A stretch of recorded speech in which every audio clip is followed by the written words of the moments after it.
What's going on, my fellow troops? My name is Xavvo and welcome back to a brand new video. So guys, today I'm going to be giving you guys the best WSP-9 SMG class in Modern Warfare 3. So if you want your gameplay to look like this on screen, if you want to be getting loads and loads of high kills with a super low recoil, a super high damage output, and a super fast fire rate, providing plenty of ammo for your entire game, then be sure to stay through the entire video, check out the whole class setup, because obviously I'm not just going to break down the attachments, but I'm also going to give you the general class setup, what I've got on the class, the gear, gloves, boots, etc, etc. So you guys should hopefully enjoy this video. If you do go on to like this video and you find some use in it, or you just enjoy it in general, be sure to drop a like. And yeah, but with that being said, let me just kind of generally break down this gun, because I know that it's useful to break down the guns a bit for people who are kind of new. Maybe you're camo grinding, or you just want to know kind of the details and stuff to know about these kind of guns, for, you know, just providing context for the class setup and what we've actually done for the class. I did actually see that the last video with this new format of just showing a bit of gameplay and getting straight into it is a lot more enjoyable. I think people prefer this format compared to what I was doing before. So whilst I'm rambling, you guys can see the gun in action in game. But basically what we've done with this class setup is we have suppressed the recoil, because there's a lot of vertical recoil, as you will know, on this kind of gun. The WSP-9 is actually an Uzi. You probably might recognize it if you've played other Call of Duty titles or just other gun games in general. You'll know when you see this gun that this is the Uzi. And yeah, it's actually a super reliable gun. Once you've got past all the recoil and you've managed to suppress it like we've done with this class, it has a super high accuracy. I mean, this thing has a teeny tiny little bit of recoil. It's so minuscule that you basically won't notice it. It's almost just kind of like this a little bit after each kill, but generally speaking, you won't notice it if you're actually trying to aim, which most people are, which is more or less subconscious. You do put a little bit of pressure down on your controller or your keyboard, whatever you're using, you know, your input, or mouse, I should say, not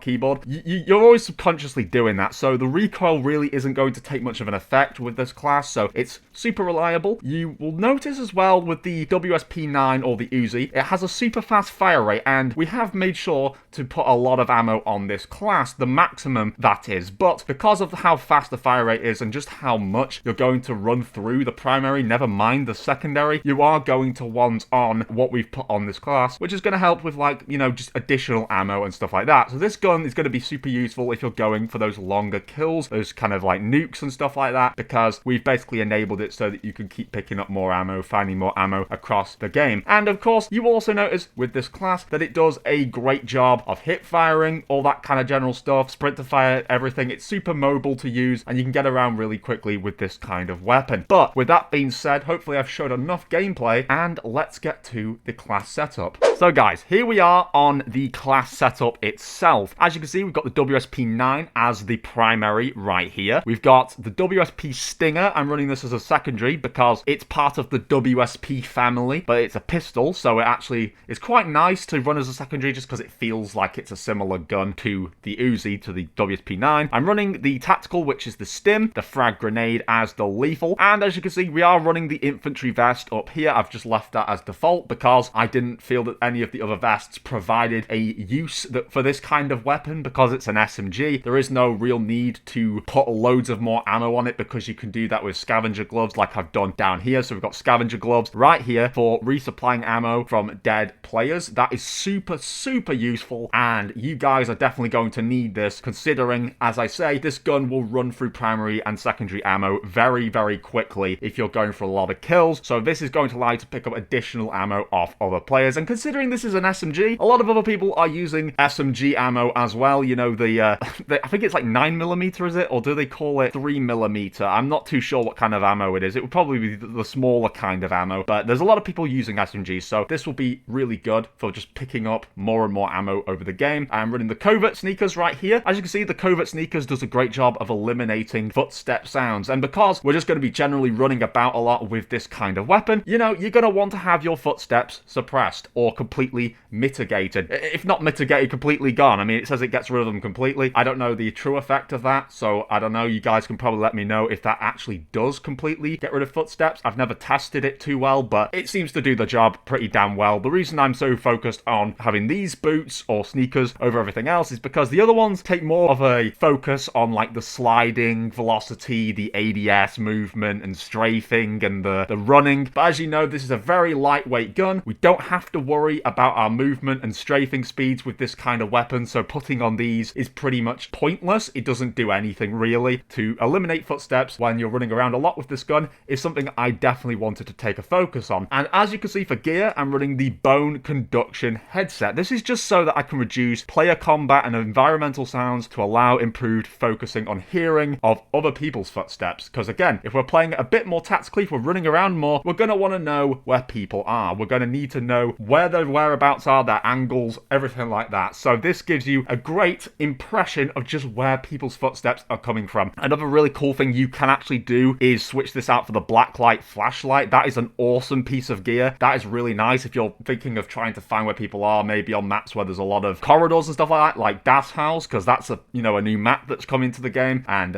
people love playing Das House at the moment. I personally do as well. So this is really useful as well, just seeing where recent enemy footsteps were. That way you can't have people sneaking up on you too much if they've gone in a loop or whatever. So they're the generals that I'm going to say you should use. But now let's get on to the attachments for this gun. And as you guys know, I'm not showing you the attachments off rip because people just have a tendency to snatch attachments and to head out of here without any explanation, without actually knowing what each of the individual attachments are doing for them. So I think it's just a bit stupid, but it's what can you do about it? People do have the attention span of a goldfish nowadays, so it is what it is. So what we've actually gone and done is I've added a barrel to this weapon. So the barrel that we are actually running is the WSP AUTAC long barrel. This thing has an awesome set of pros for it. What this does is it's going to extend your bullet velocity, which is essentially important just for how far the bullets can travel before they fall off. It improves the damage range, and it controls recoil control. Like you can see here with a bunch of consecutive movements and stuff like that. You don't have to worry about it because this is a lightweight weapon. It doesn't actually have much of a problem with any of those things that it's added a con to, so you won't notice the effects of that. It also does a nice job of improving aiming idle sway as well, so that's really nice if you happen to pick up on that whilst you're playing. And so the next thing we have gone and added is the magazine. Of course, this is going to use a lot of ammo. It's going to burn through it very quickly. So we've gone and added the 50 round mag. It's the maximum ammo possible on this weapon. And as you can see, there isn't an awful lot in reserves. If you went with the 40 round mag, whilst you do get 120 in reserve, you still have 10 less in the round. So overall, you could say that this one would be more efficient because you have 10 more overall. So that one, you could potentially switch it out. If you really do want to take a little bit less of a hit to your mobility and handling, maybe you could switch it out for the 40 round mag. Maybe you would have to reload a little bit quicker than if you're running the 50 round mag, but at the same time you get 10 more, because if you add 120 with 40 you get 160, and this is only 150 in total ammo. So this one could actually be a much better choice for you, but I personally chose having more in the rounds over the reserve, so that's why we're running the 50 round magazine. And so next we have got an optic. Of course, you can't go wrong with a nice optic, especially because the iron sight is kind of hard to look down on a gun like this, especially if you're going to be ADSing quite a lot whilst you're constantly running about. So what I've gone and done is I've put the slate reflector on. This just makes everything so much clearer, so much more clean, and it just improves your general accuracy as well, and your range. Apparently, if you look on there, it actually does a little bit of improvement to range, so it's a little bit nicer in that regard to your general sights and stuff like that. And next we have run a stock. Now the stock is kind of like it's like a major thing that we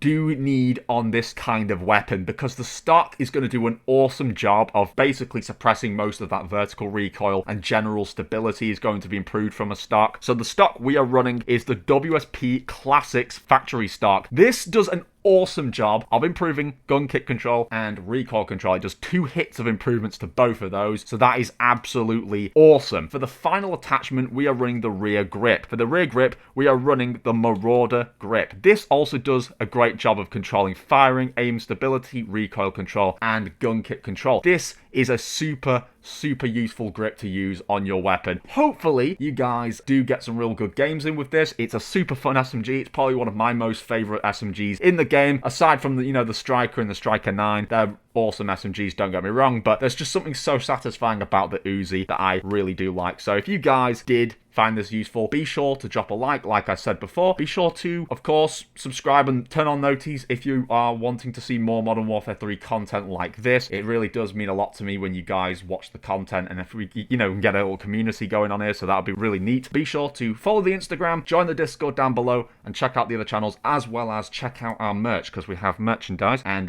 you can go cop yourself some. But yeah, other than that, thank you everybody for watching, and I'll catch you all in the next one. Bye, guys.